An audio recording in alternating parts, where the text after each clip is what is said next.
Hello guys, so today I'm gonna be starting another vlog about something big in my life. I'm moving out of my first home in UK. So, just gonna be sharing this experience with you guys para at least makita nyo kung paano. Well, anyways, siguro same lang naman siya with the Philippines, pero ang difference is I'm doing this on my own. Ano yung mga ginamit ko. And then, eventually, ano yung kailangan ko i-let go. Aww. So, I'm gonna show you guys what I have to let go. It doesn't mean na I'm letting go things hindi ko pa kaya. I mean, I'm letting go of this room. Di ba palagi tayo nagsastart dito? Dito mag-vlog. So, today, I'm gonna show you yung disaster ng kwarto ko. Well, anyways, first una, start na sa labas. So, you're gonna start here. This is gonna be my door. So, nasa first floor siya. So, ground floor. CR. Kwarto na shade. I'm gonna do the tour next time. So, ito yung room ko. Unang gelo sa yung aking heart. Nakuha ko sa Temu. Then, you can see the disaster of my chair by the window with my plants. So, saan tayo start? Start na tayo by right. So, usually, dito niyo ako nakikita nag-OOTD. Sorry guys, sobrang tinambakan ko na. Kasi usually, nandito yung, marami akong coat dito. Pero, nagbawas na ako. Tinira ko lang yung magiging useful ko for daily before I leave. So, yan yung mga ginagamit ko papuntang work. And, yun nga, daily things na I need. And then, yung light switch. Then, my wardrobe. Siyempre, naka-ready na yung uniform ko dahil duty pa ako bukas. So, medyo may mga pinapak na ako paunti-unti. Medyo collection na shoes. So, wag na natin buksan yan. So, ito, dito ko tinatambak yung luggage ko. Mga luggage ko. Pero, recently, nagiging tambakan na rin sila. Pero, so far, yung mga pinagkukuha kong coat from here, nilagay ko dyan. Isusort out ko siya. Basta. Unti-unti lang. Basta yung mga, I think na pwede ko nang itago. Pinagtatamba ko dyan. And then, eventually, dito yung parang beauty corner.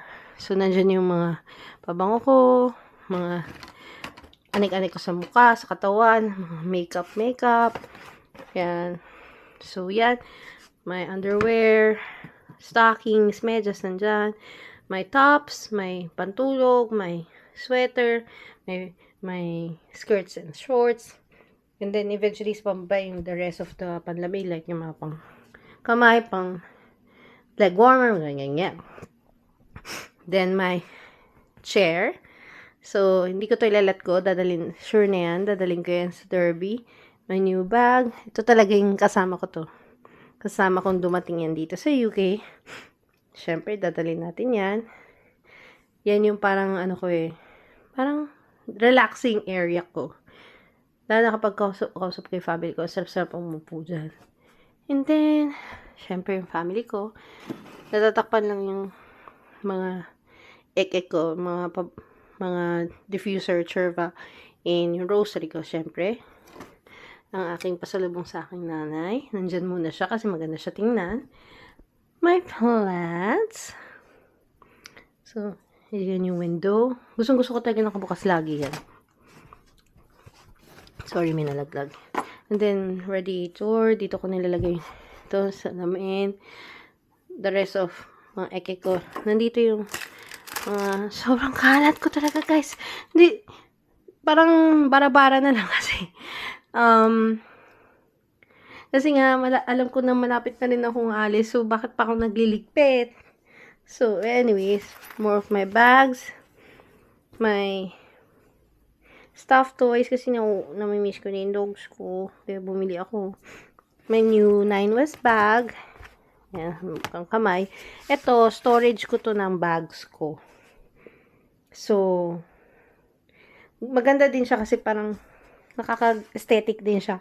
Pero ngayon, hindi na siya mukhang aesthetic. So, nandito naman yung aking working station, ang aking pens, aking board, my books, my lamp, my laptop, my calendars, my books, my diary. Yeah, I do daily diaries, guys. My cameras. Yan, pinadala ng boyfriend ko yan. Gift niya. So, and then eventually, I need to clear this one up. Niisip ko pa kung saan ko ilalagay. Lagay ko ba sa bag o sa isa sa mga luggage ko or dito. Hindi ko sure kung ano magkakasya eh. Parang siguro lahat ng taas nun. Yun yung lalagay ko dito. And then ito, lahat sa maliit kong luggage. So, clear ko yan. Pero may iwan tong table ko dito sa bahay. And I'm gonna be giving this to a friend. So, ang aking snack area. And then this chair, I'm letting go of this one. Ano, sad no? Pero anyways, kasi medyo masisikip na yung room ko eh. Anyways, next is the side of my bed. So, itong side table, dadaling ko yan. Kasi dyan yung mga importante ko, mga gamot ko, mga important documents ko. So, ito yung sorry, kalat talaga. Clear natin yan. Then, eventually, this is my bed. Diba? Naalala nyo, nag-start tong room na to. Mattress lang ang ngayon. Naka-bed frame na siya. But anyways, I'm be giving my mattress and my bed frame to a friend as well. Na nakatira din dito sa Litchfield. So, yeah, I'm not taking them home to my new home. Pero syempre, mauunan ko. Sa kakumot ko, dadalhin ko. Then, my trusty fan. Kasi, ang init ng summer. My hamper, my mga shoes. Sorry. So, itong mga shoes na to, ilalagay ko rin sila sa isang luggage ko. So, isang luggage, puro shoes lang. Isang luggage, puro, I think yung mga, ganito, mga coats. And, isang luggage yung mga, ito, baka ito yung paglalagyan ko ng mga books ko. Yan. So, ito, dadaling ko din to. It's a piece of work. Art. Anyways. So, that's my room. Yan. So, lagi nyo nakikita yan sa vlogs ko. Sige, another perspective. O, diba? Ang ganda niya, no? Para sa akin, napaka-cozy niya. And I will miss this room so much. Lagi yung story yung view ko dito eh. Pag nakahiga lang akong ganyan, tas yan. Ang aesthetic niya. So, magulo lang ngayon, pero aesthetic talaga siya. And I really love this room. And I'll be starting to pack. Siguro, ngayon, ipapack ko muna yung mga nandun. Or yung shoes.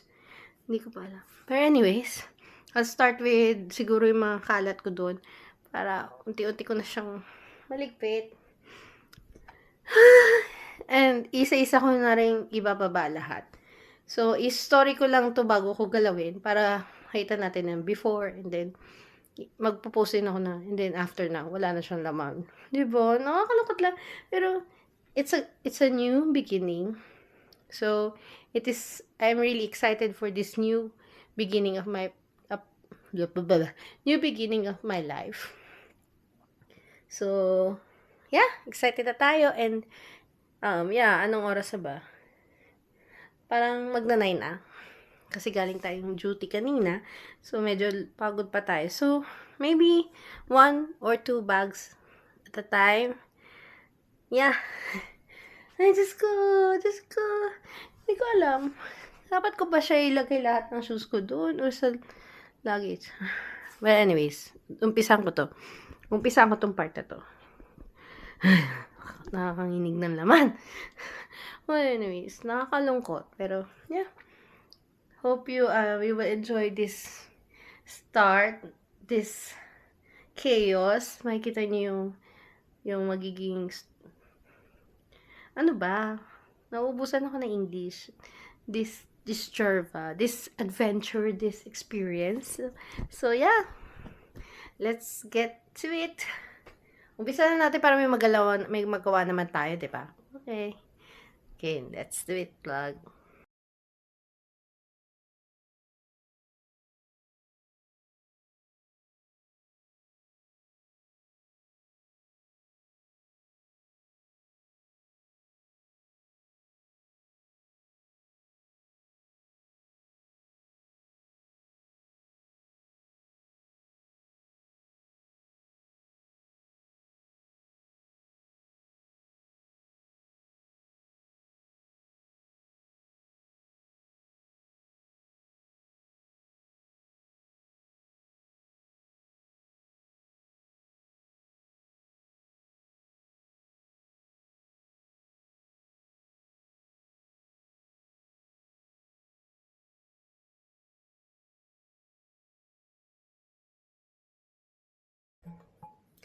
Okay guys, time check, 9:27. So within 30 minutes, I was able to do a lot. So, napuno ko yung dalawang luggage ko. Malalaki. Next time na yan. Kasi syempre medyo, paano mo masabihin? Isa sa mga huli ko yung impake. But anyways, finished. Clear na yung mga shoes. And nakita niyo yung tambakan doon. Wala na. So, nakasalamin pa pala ako. Anyways, ito, binaba ko na yan. Pero, still thinking if I'm gonna bring them. Pero parang, ano ba, dahil hoarder ako, tataling ko siya. But anyways, na-clear ko na halos lahat to. Ito na lang yung medyo daily ginagamit ko. And nabawasan na. Plants na lang at yung mga daily needs. So, ito na lang yung parang pinaka-kompleto. And that side table. So, yung mga daily use na lang. Unti-unti na siya. So, ayan. Diba? Wala na. Okay. So, that's our first night cleaning up. I take ang next one kung... So, nababa ako na yung mga iba. Medyo, nagpaalam na ako na gagawin kong tambakan yung sala. So, anyways, yeah, that's first day of impake. Ay, nakalimutan ko mag-story. Well, anyways, so sa video naman dito, ano ba yan? Oh. Well, anyways,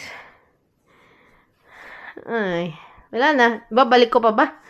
So, anyways, yan na yan.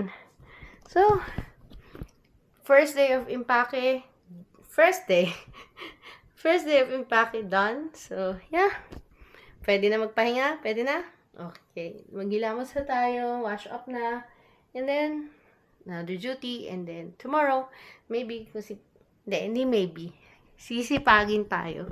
Magbababa na tayo pa unti-unti ng gamit. Like, siguro nahin ko tong white na to. Yeah. I think mabigat kasi siya eh. Kasi medyo nagsaksik ng mga gamit dyan. Yeah. Ay. Grabe to. Anyways. See you again, guys. Hello, guys. So, today, a day after, di ba, parang kailan ako huling nag-vlog? Nung Feb 8 ng gabi.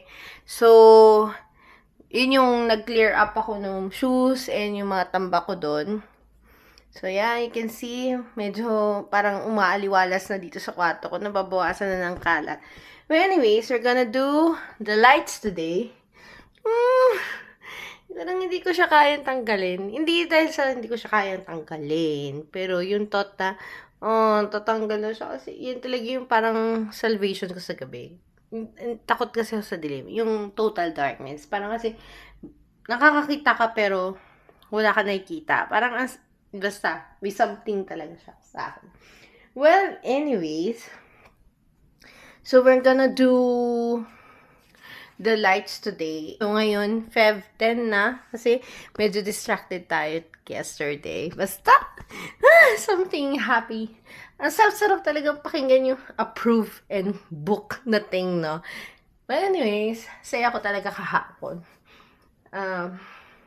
Ang sarap kausap ng mga magagaling, mababait na manager, and I'm very thankful. So, let's go. I think, ano ba madaling gawin? Ito muna, no? Para at least mas madaling mag-clear up. But anyway, sige, let's start.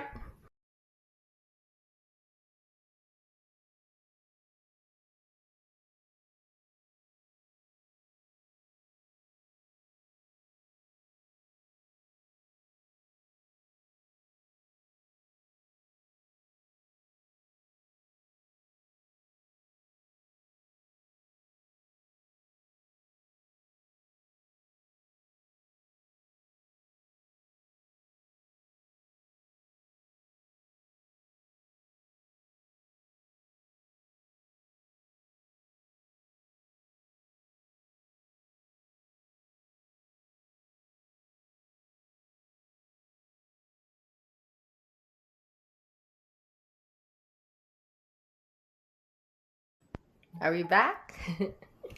So, yeah, just finished. Kine-check ko lang. Just finished with clearing up everything. So, yeah. Tinanggal ko na yung lights from here. May marks pa siya. So, by March, babalik ako dito to paint. Kasi, makikita ng agency yan. Tingnan mo yung mga blue marks. So, I need to clean that up. Yeah. Especially, lalo na yung mga ganito. Ay, patay tayo dyan. So, magpipintura po tayo sa March. Ay, ganito pa pala ako. I need to remove that. Remove na natin yan para clear. So far, medyo nabawasan na.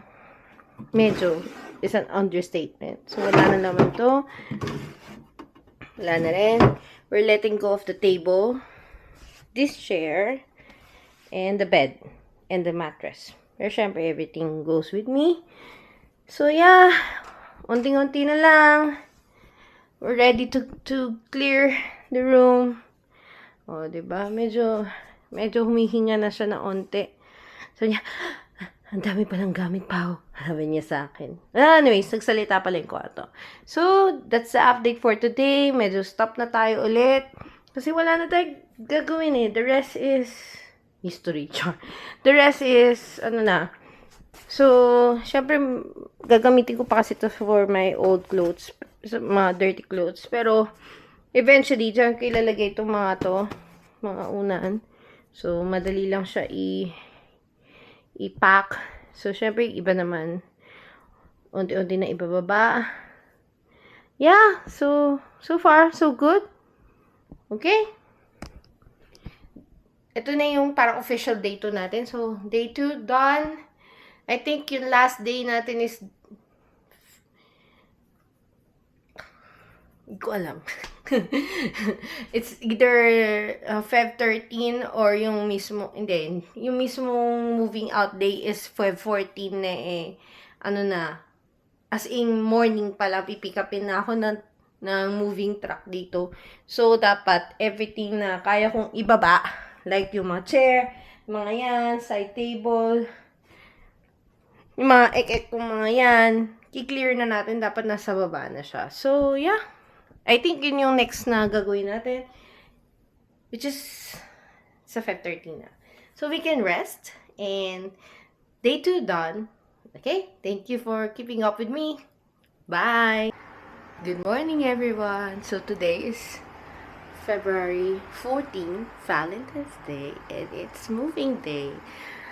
Hindi ko na vlog, hindi ko na na-record yung pagliligpit ko kahapon. Kasi parang tuwing kailan na ako sinisipag. So, wala siyang instant na dire-diretsong pagliligpit. So, clear na yung room ko, except for the cabinets and the bed, of course. Nakikita niyo pa yung bed. Pero kasi may iwan yan dito. Kasi pabalik pa ako dito next week kasi may pasok pa ako. And may kukuha niyan. Well, anyways, just an update. Yun nga, yung third day ko, hindi ko na na-record. Kasi nga, pabugso-bugso na damdamin kung kailan lang ako sinisipag magligpit. Kasi off naman ako yesterday. So, ayun. Well, eventually, na-cleaning. Hindi naman nalinis kasi kailangan pa maglinis. Pero, na clear. Yun yung better term. Na clear out ko na lahat. So, anyways, as you can see, papatulong tayo sa mover ibaba yan. And this one. So, yun. Ito, pantakip ko na lang siguro sa mga bra ko mamaya. Kasi isa-isayin ko rin siyang tatanggalin para mas madali siya ibaba. So, isang paper bag na lang ibababa. And then, clear na yun dito. So, nakikita yung chair na sa table ko dati. Yan. Iwan na yan. And kung sino man na may gusto, kunin na yan. So, clear na to. And then, wala, with my bed, ang natitira na lang isang malaking unan, isang maliit na unan. Kasi nga, babalik pa ako, tutulog pa ako. Kailangan pa ng mga essentials ng patulog. Kaya may iwan pa to. So, mag-uwi ko na lang sa 25. Doon ko na lang sila bibitbitin sa Derby. So, ito din, iwan din tong table na to. Wala na naman yan. So, parang pang ano na lang yan. Pang patong ng mga parang side table na lang. Very essential pala talaga sa akin, side table. Parang patungan naman kung ano, no? So, kama, nothing left. Ay, yung basura. Nabitbitin natin ito. Tapos, ito, ang natitira na lang dito is yung aking uniform, which is yung gagamitin ko. And, dahil na ito ko, iwan pa to. Yeah. So, we're done. And, parating na rin yung mover in a few minutes. So, naghihintay na lang tayo. Ayan. So, it's a sad day. Ito din yung araw na umalis ako ng Pilipinas, guys. Feb 14. Valentine's of Valentine's. And ngayon, ganun ulit. It will be the day that I'll be moving out of Litchfield and going to Derby. So, anyways, marami pa tayong may mga patsi-patsi. Sorry. Kasalanan ko yan. Sa mga pinagdidikit ko. So, pagbalik natin dito sa March, magpipintura tayo at maglilinis. Okay?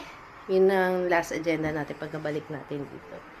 And, hopefully, everything will be better. Sobrang dami kong kaabit sa baba. Try ko yung videohan mamaya pag nakababa na ako. Papakita ko sa inyo yung disaster sa baba. As in, tambakan mode yung baba. Para mas madali ng baba. Kasi ito na lang yung baba. But anyways, ayan na yata siya. OMG. Hindi. Duman. Kala ko na yun eh. Pero feeling ko ito na yun. Hindi na naman. So, nag-assume sa lahat ng van na dumataan. Anyways, moving day. I'll try my best to document the rest of the day. And I'll welcome you to my new home. So, yeah. Okay? Let's hope this will be an enjoyable day. Kalma, walang hassle, sa smooth sailing. Okay? Thank you guys for joining me. Okay, see you in a bit. Hi guys! So, hindi ko na kayo na-update from yesterday. So, medyo napagod kasi ako sa kakaayos ng mga bagay-bagay. Well, anyways, as you can see in my background, iba na yung aking setup. Well, anyways, I'm gonna show you my room. Pero, before that, kwento ko muna yung nangyari. So, di ba, yung last ko, sabi ko, for pick up ako ng 9 a.m. Pero, unfortunately, broke down yung van ng mover ko. So, ang nangyari, naghanap siya ng kapalit niya, pero unfortunately, na-move siya ng mga 3 p.m. So, nung na-move siya ng 3 p.m., I have to wait for a little bit. And then, pero naman, on time naman dumating yung bagong mover. So, na-delay lang yung pagpunta ko dito sa Derby ng mga few hours. Pero okay lang, kasi nagkaroon naman kami ng bonding moment sa bahay with Nate and Shane. Natapos pa yung Silent Hill na bagong game. And yun, pahinga onte. And then eventually, nung naghakot-takot na, hindi ko na nagawang mag-vlog kasi sobrang dami kong gamit. Nakikita niyo naman, 'di ba? Pero yun, sobrang dami kong gamit. So tatlo lang kami nung yung dalawang mover, tas ako. So kami lang naghakot lahat ng sa van na bara-bara na yung paghakot. And nabilis lang yung biyahe from Litchfield to Derby, para mga less than 30 minutes lang. Tapos nakarating na kami dito. And pagdating dito, hakot na agad. Hakot-hakot. Tambak-tambak dito sa room. Sobrang, I have pictures. Siguro may kita nyo na lang sa TikTok ko. I-compile ko na lang yung difference ng room per per hakot-hakot ko in pag-pack hanggang sa pagpunta ko dito. Anyways, so, pagdating dito, syempre hakot, nung natapos na, nag-ayos pa ako kasi sobrang riot talaga. But anyway, sobrang pagod ko yesterday. Hindi ko na nagawang mag-video. So anyways, I'm gonna show you. Start muna tayo sa labas. So, ito yung pinaka-hallway namin. Dito ko nalagay yung aking shoes para medyo less clutter. So, ito yung aking room. Sabi nila, ito daw ang pinakamalaking room. And this is my bedroom. Ay, masyadong malakas ang liwanag ng araw. So, yeah. So, pagka close the door, may kita nyo, nilagay ko yung aking hanger thingy para sa coats. Ito dito na yan. So, meron na akong ang tawag dyan, wardrobe. Tapos ito yung galing sa Litchfield. Sinetap ko, medyo magulo, pero ganda pa rin naman. And then, dito sa side na to, yung side table ko pa sa room ko, and then yung side table dito, kasama na yan sa package. And then, yung bed, na double, and my very big window. So, happy ako sa kanya kasi malaki. Kasama yan sa checklist ko. And then, ito yung parang ano ko, yung box ko. Nasa baba pa yung chair ko na puti. Pero eventually, dito ko siya ilalagay. Para may hangout tayo. Unfortunately, wala tayong table, pero meron tayong extra drawer. So, ito na yung parang gagawin kong work area ko. Parang study table. And then, yeah. So, sa ilalim, nandyan yung mga luggage. Ay! Tumuko. Yan, nandyan yung ibang mga luggage. Ibang mga anik-anik. And, yeah, me. And then, ito, kasama yan. With wifi itong room na to. And, ito ang pinakamaganda. Kasama sa checklist ko. May sarili na akong CR. So far, what can I say? Ang sarap na tulog ko. Ang laki ng bed ko. Double bed siya. Ang sarap na tulog ko. Yun lang, medyo mainit. Siguro dahil tabi ako ng bintana at nandito ngayon yung araw. Buti na lang may fan ako. And, yeah, sobrang init ngayon, guys. Para ako nasa Pilipinas. Ang problema pa dito, hindi ko mabuksan yung bintana ko. Sana makapasok man lang yung hangin. Ayun. So, yeah, yan ang room ko. O, diba? It's my chaos. So, may bago tayong i-welcome sa family. Tadaan! Yan, nadagdagan na naman ang ating mga tserba sa kwarto. So, yeah, yan na yung tsura ng room ko. And, success tayo, guys. Nakalipat din tayo. Pero may gamit pa ako sa Litchfield, Pero kasi, onti na lang yun. As in, mga need ko. Kasi may duty pa ako next week. So, unfortunately, may ganun pang mangyayari. Babalik pa tayo Litchfield. Pero so far, I'm so happy na settled tayo. And, thank you for watching this adventure with me. Oo, sobrang adventure siya kasi ang daming pagod talaga. Sobrang hingal ako. Sobrang pawis ko talaga yesterday. Nagsisimula ng uminit ngayon kahit Feb pa lang. And, mag-summer na ba? Spring pa diba? Anyways, ngayon, share ko lang din sa inyo. Isama ko na rin sa vlog yung bigay ng aking boyfriend na flowers for Valentine's. Since Valentine's yesterday. Yeah. Diba? Settled na din yung aking mga plans. At naaarawan na sila this time. So, hopefully, ang ganda naman nila makaka-survive na sila. So, yeah. Thank you for joining me in this adventure. I hope you like my moving in, yung pag-process ko mag-hakot and everything. Anyways, hope you like this video. Put a like, share, put a comment in the comment section. Don't forget to subscribe and follow me to my other socials, Pao Catalan. Thank you so much, guys. Yeah, taga-Derby na ako, guys.